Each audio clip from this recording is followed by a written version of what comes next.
اعوذ باللہ من الشیطان الرجیم، بسم اللہ الرحمن الرحیم۔ ایسے نقوی آپ کی خدمت میں۔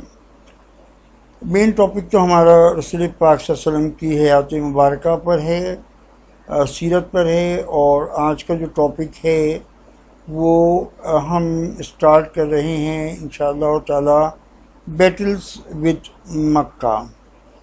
اب مکہ کے ساتھ 3 بڑی جنگیں ہوئیں اور بڑی میجر جنگیں تھیں وہ، تو اس کا ہم ذکر کریں گے، لیکن اس سے پہلے جو آج کی ویڈیو ہے میں اس میں ایک امپورٹنٹ پوائنٹ جس کو عام طور پہ ہم نگلیکٹ کر دیتے ہیں لیکن ایگزامینیشن کے پوائنٹ آف ویو سے وہ امپورٹنٹ ہوتا ہے، وہ یہ کہ وہ کیا کازز تھے جن کی وجہ سے مکے کے لوگوں کے ساتھ جو ہے مسلمانوں کی جنگیں ہوئیں، کیوں ہوئیں۔ تو وہ کازز آج ہم ڈسکس کریں گے، اور اس میں آپ کو یہ کلیئر ہو جائے گا بڑی حد تک کہ کیا کیا ریزنز تھے جس کی وجہ سے مکے والے جو ہے مسلمانوں سے لڑے۔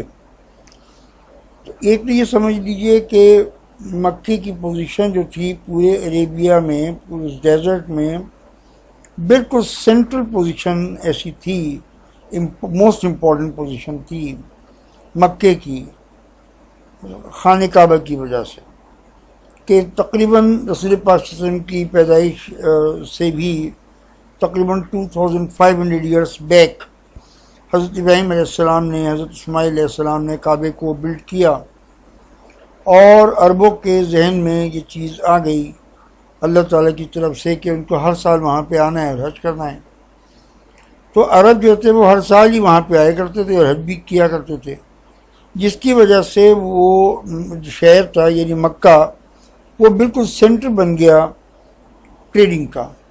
یعنی اگر آپ کو سامان بیچنا ہوتا تھا، خریدنا ہوتا تھا، تو حج کے لیے آئے تو اسی زمانے میں آپ نے سامان خریدا بھی، اور اپنا جو سامان لے کر آئے تھے وہ بیچا، اور اسی پیسے سے آپ نے مزید سامان لیا اور اپنے علاقے میں جا کے بیچ دیا۔ تو اس لیے مکہ جو تھا وہ امپورٹ اور ایکسپورٹ کے پوائنٹ آف ویو سے بڑا ہی امپورٹنٹ شہر تھا پورے عربیہ کا۔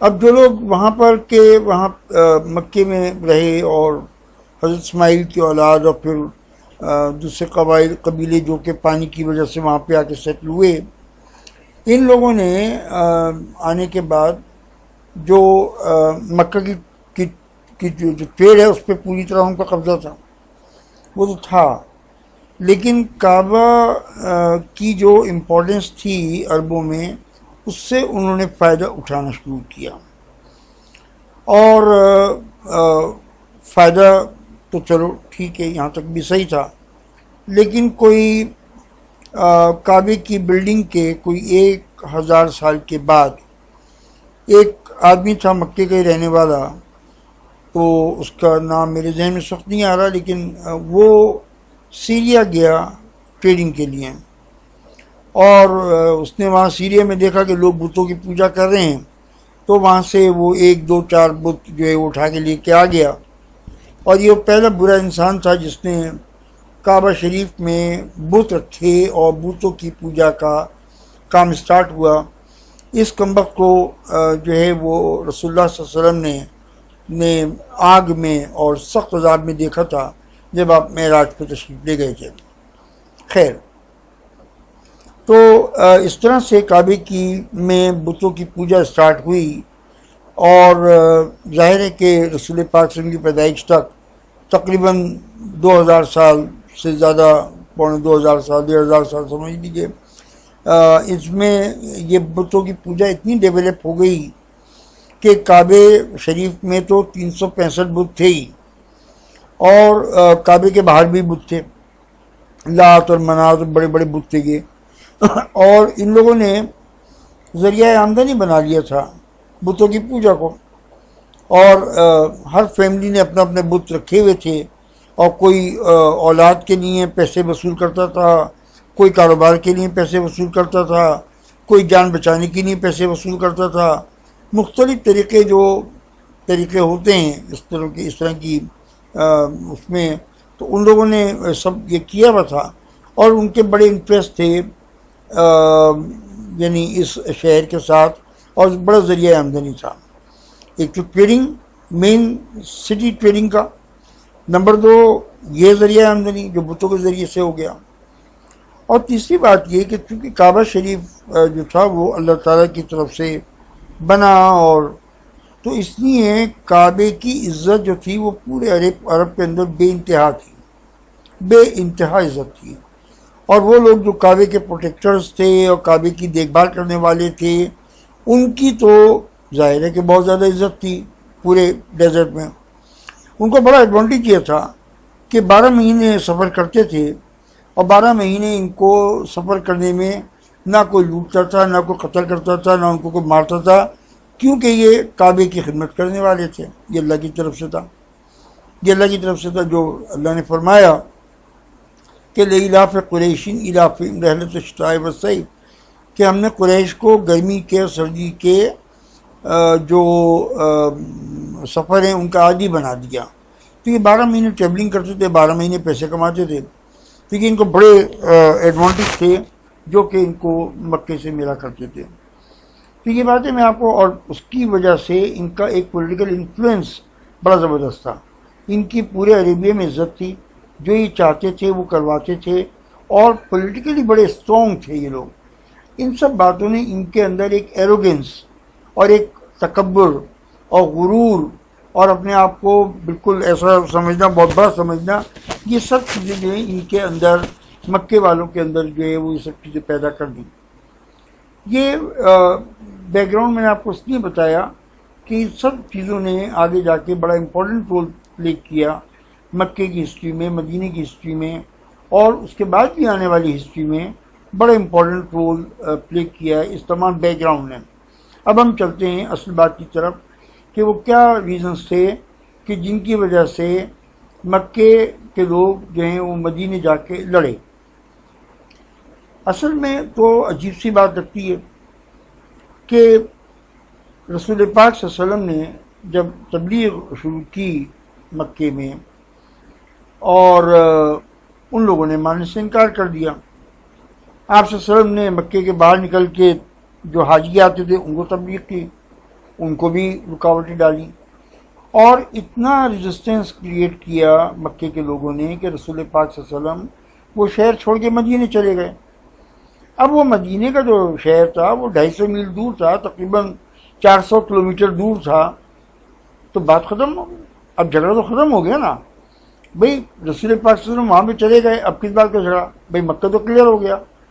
لیکن جھگڑا اس طرح ختم نہیں ہوا، اور اس میں بڑے ہی امپورٹنٹ ان کے فیکٹرز تھے جس کی وجہ سے انہوں نے طے کیا کہ نہیں، ہمیں ہر صورت میں نعوذ باللہ محمد صلی اللہ علیہ وسلم کو ختم کرنا ہے، اور ان کو نعوذ باللہ اسلام کو مکمل طور پہ ختم کرنا ہے.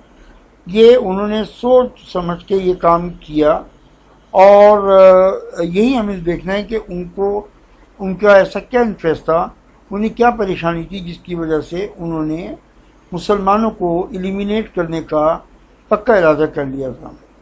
اب ہم اس کو آگے چلتے ہیں. دیکھیے مکے کے لوگ یہ بات اچھی طرح سے جانتے تھے، کافر اچھی طرح سے جانتے تھے کہ یہ شہر جس میں رہ رہے ہیں، یہ شہر کا بسانے والا اللہ کی ذات ہے. وہ اچھی طرح سے جانتے تھے کہ یہ کعبہ جس کی وجہ سے ان کی حیثیت ہے، ان کی عزت ہے، ان کے پیسہ ہے، ان کے پاس شہرت ہے، ان کے پاس ہر طرح کی آنر ہے، وہ اس لیے ہے کہ کعبے کی وجہ سے. لیکن کعبہ بنایا کس نے؟ کعبہ تو اللہ نے بنایا تھا. اور کعبہ اللہ نے جب بنایا تو جب بنایا تو اللہ نے اپنے دونوں بندوں حضرت ابراہیم علیہ السلام اور ان کے بیٹے حضرت اسماعیل علیہ السلام کے ذریعے سے کعبے کی بلڈنگ کروائی. اور حضرت ابراہیم علیہ السلام بالکل پکے توحید کے ماننے والے. کیا سوال تھا کہ وہ اللہ کے علاوہ کسی کی ذات کو ذرا سی طاقت مان لیں؟ کیسا بت، کیسا کچھ، وہ سب کچھ چھوڑ کے تو لڑکے تو آئے جب اپنے باپ سے، یہ سب کچھ تو ان کے اپنے شہر میں موجود تھا. تو کہنے کا مقصد یہ ہے کہ حضرت ابراہیم حضرت اسماعیل دونوں جو تھے وہ توحید کے زبردست ماننے والے تھے. ان کی اولادیں بالکل توحید کی ماننے والی تھیں، 100%۔ جو لوگ مکے میں آباد ہوئے ان کے طریقے پہ چلتے تھے، وہ توحید کے ماننے والے تھے، یہ سب کچھ تھا۔ لیکن جب یہاں پہ بت پرستی شروع ہوئی اور بت لا کے رکھے گئے تو بتوں کا ہونا ایک بالکل ان نیچرل بات تھی۔ بتوں کے ہونے کا تو کوئی سینس ہی نہیں تھا وہاں پر۔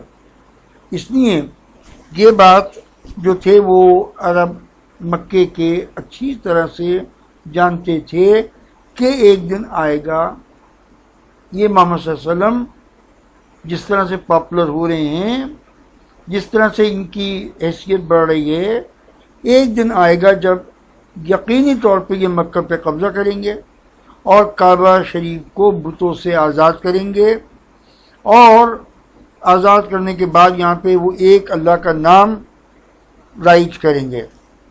یہ سب باتیں ان کے انٹرسٹ کے خلاف تھیں۔ وہ تو بتوں سے پیسہ کماتے تھے، اللہ کی ذات سے تو کوئی بھی پیسہ نہیں کماتا۔ اگر مجھے کوئی پرابلم ہے اور مجھے کچھ مانگنا ہے تو بھئی میں اللہ سے کہوں گا اے اللہ میں اس تکلیف میں ہوں، میری مدد کر دیجیے، تو اللہ کی مدد آ جائے گی۔ میرے تو 1 روپیہ بھی خرچ نہیں ہوا اور مدد بھی ہو گئی، میرا کام بھی ہو گیا۔ تو یہ باتیں تو ان کو اچھی نہیں لگتی تھی نا، ان کے لیے تو یہ ذریعہ آمدنی تھا۔ تو اس لیے وہ یہ چاہتے تھے کہ محمد صلی اللہ علیہ وسلم جو ہیں وہ جانتے تھے اس بات کو کہ محمد صلی اللہ علیہ وسلم جو ہیں وہ ایک دن اس شہر پہ اٹیک کریں گے، اس پہ قبضہ کریں گے، یہاں سے بت پرستی کو، آئیڈیلزم کو بالکل ختم کریں گے، اور اسی لیے ان کا ختم ہونا ضروری ہے۔ اگر یہ کامیاب ہو گئے تو ہماری ناکامی ہے، ہماری موت ہے۔ اور اسی لیے انہوں نے یہ طے کیا کہ رسول پاک صلی اللہ علیہ وسلم کو مدینے میں جا کے، اور اسی لیے آپ یہ دیکھیے کہ انہوں نے مکے میں یہ بات طے کر لی تھی۔ مکے میں ہی وہ اس بات کو سمجھ رہے تھے کہ محمد صلی اللہ علیہ وسلم کی شخصیت ہمارے لیے کتنی خطرناک ہونے والی ہے ان فیوچر، اور خاص طور پہ مدینے جانے کے بعد کتنے سیف ہو جائیں گے، وہ کتنے خطرناک ہونے والے ہیں۔ اسی بات کو سمجھ کے انہوں نے یہ طے کیا مکے میں کہ نعوذ باللہ رسول پاک صلی اللہ علیہ وسلم کو مکے سے نکلنے سے پہلے قتل کر دو۔ جبھی تو انہوں نے مکان پہ گھیرا ڈالا تھا، وہ تو اللہ نے نکال دیا رسول پاک صلی اللہ علیہ وسلم کو، ورنہ انہوں نے تو کوئی کسر نہیں چھوڑی تھی۔ تو کہنے کا مقصد یہ کہ وہ رسول پاک صلی اللہ علیہ وسلم پر حملہ مدینے میں اس لیے کرنا چاہتے تھے کہ وہ جانتے تھے کہ کعبے سے ان کا جو بھی انٹرسٹ ہے وہ ختم ہو جائے گا، اور محمد رسول اللہ صلی اللہ علیہ وسلم کعبے کو نہیں چھوڑیں گے۔ آج نہیں تو کل جیسے ان کے پاس طاقت آئے گی وہ کعبے پہ حملہ کریں گے۔ دوسرا اہم کاز یہ تھا کہ مکے میں مسلمان بہت کمزور تھے، 150-200 آدمی مشکل سے مسلمان ہوئے، بیچارے وہ بھی کمزور تھے۔ لیکن جب رسول پاک صلی اللہ علیہ وسلم مدینے چلے گئے تو مدینے کی تقریباً 10-12 ہزار کی جو پاپولیشن تھی وہ ایک دم سے اوس و خزرج وہ سارے کے سارے مسلمان ہو گئے۔ تو ظاہر ہے کہ یہ تو بہت بڑی طاقت تھی، بہت بڑی طاقت تھی۔ اور پھر جب رسول پاک صلی اللہ علیہ وسلم مدینے میں جانے کے بعد مینٹلی فری ہوئے تو آپ کی تبلیغ تو چلتی رہی مختلف ٹرائبس کے اندر۔ جو ٹرائب مدینے کے نہیں تھے ان میں جا جا کے تبلیغ ہوتی رہی، اور وہ لوگ بھی ملنے کے لیے آتے تھے۔ تو اس لیے اسلام تو پھیلنا شروع ہو گیا، اور یہ چیز بڑی خطرناک تھی مکے والوں کے لیے، اور وہ اس چیز کو روکنا چاہتے تھے، اور اس کو روکنے کی یہی ترکیب تھی کہ اسلام کو ہی ختم کر دیا جائے، مدینے کو ختم کر دیا جائے تاکہ یہ معاملہ رہے نہیں۔ اور اسی لیے انہوں نے مدینے پہ بار بار حملے کیے کہ کسی طرح سے یہ معاملہ ختم ہو جائے۔ اللہ نے ان کو ناکام کیا۔ اچھا، ایک اور بہت بڑا امپورٹنٹ کاز تھا، اس کے لیے آپ کو ذرا سا نقشہ دیکھنا پڑے گا، میپ دیکھنا پڑے گا۔ سعودی عرب کا میپ آج بھی وہی ہے جو اس وقت تھا، کوئی اس میں فرق نہیں پڑا۔ آپ یہ سمجھ لیجئے کہ جب آپ میپ دیکھتے ہیں، میرے پاس اتفاق سے میں اس میں میپ انکلوڈ نہیں کر سکا جلدی کی وجہ سے، جب آپ میپ دیکھتے ہیں تو آپ جو میپ دیکھ رہے ہوتے ہیں اس کے اوپر ٹاپ پہ نارتھ ہوتا ہے، اس کے نیچے بیس میں ساؤتھ ہوتا ہے، اس کے رائٹ پر ایسٹ ہوتا ہے، اور اس کے لیفٹ پہ میپ کے لیفٹ پہ ویسٹ ہوتا ہے۔ اب آپ یہ سمجھ لیجئے کہ مکہ اور مدینہ دونوں شہر جو تھے وہ ایک سی کے قریب تھے اور قریبی تھے، 50-60 میل کے فاصلے پہ، 70 میل کا فاصلہ. اور یہ سی تھا جس کو ہم کہتے ہیں ریڈ سی، عربک میں اس کو بحیرہ احمر الف ہے میم رے احمر کہا جاتا ہے. یہ ریڈ سی کہلاتا ہے یہ. اور ریڈ سی جو ہے آپ سمجھ لیں تقریباً اگر آپ میپ دیکھیں گے تو آپ کو پتہ چلے گا کہ یہ یمن کی سائڈ سے فلو کرتا ہوا، یعنی میپ کے ویسٹرن سائڈ پہ فلو کرتا ہوا اور نارتھ کی طرف جاتا ہے، یعنی ساؤتھ سے نارتھ یا نارتھ سے ساؤتھ یہ جو سی ہے یہ فلو کرتا ہے. اس کی وڈتھ زیادہ نہیں ہے لیکن اس کی جو لینتھ ہے وہ پورے عربین ڈیزرٹ کو کور کرتی جاتی ہے. یہ مین ٹریڈ روٹ تھا جہاں مکہ کے قافلے، مدینے کے قافلے، بلکہ تمام عرب کے قافلے نکل کے نارتھ میں سیریا اور ساؤتھ میں یمن، یہ دونوں انٹرنیشنل مارکیٹس تھیں، ان میں جا کے تجارت کرتے تھے. اب ہوا واقعہ یہ کہ مسلمان جو تھے وہ مدینے آ گئے. مدینہ جو تھا وہ مکے کے نارتھ میں ہے، یعنی اوپر کی طرف ہے میپ کے لحاظ سے.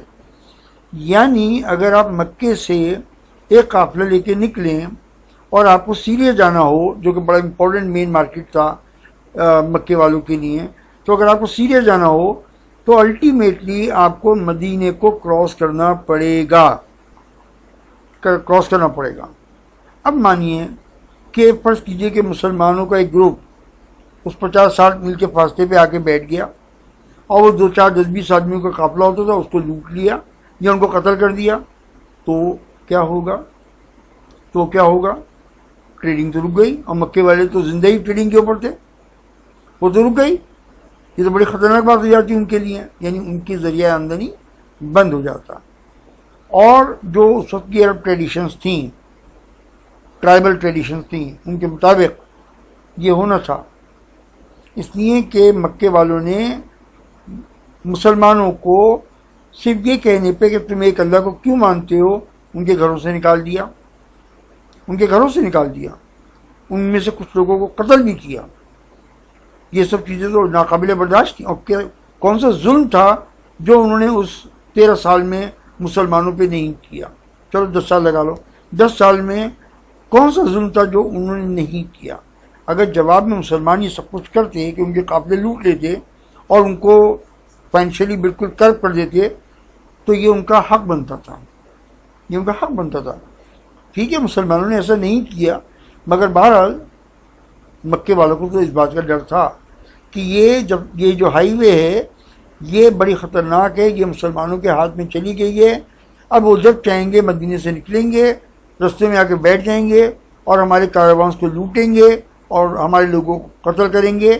اس لیے مدینے پہ حملہ کرنا ضروری ہے اور مدینے کو ختم کرنا بہت ضروری ہے.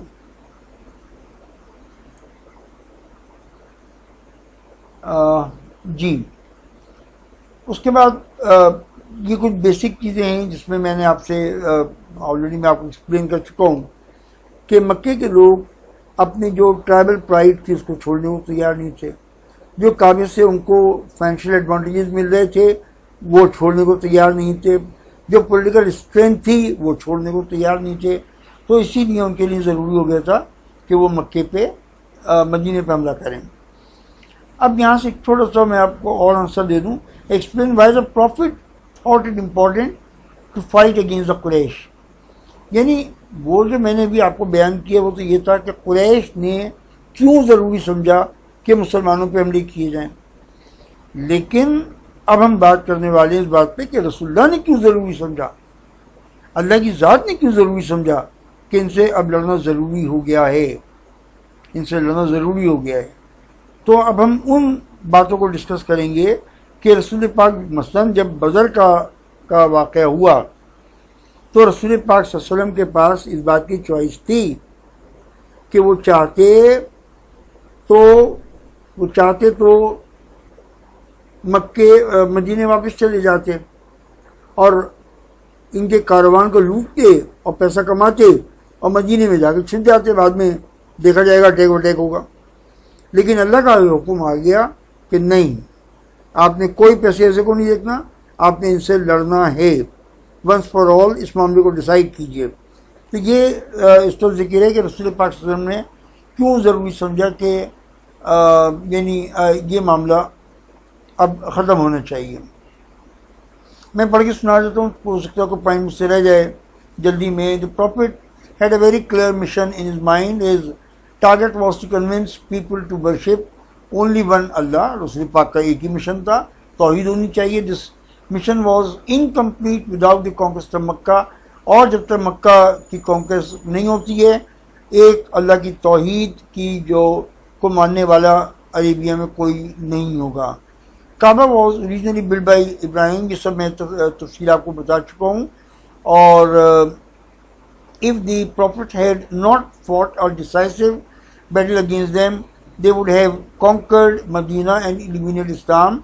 اور ظاہر ہے کہ اسلام کو بچانے کے لیے اس بات کی ضرورت تھی کہ آپ ان پہ اٹیک جب موقع ہو تو کریں، ان سے لڑیں، ان سے ڈرنے کی ضرورت نہیں ہے.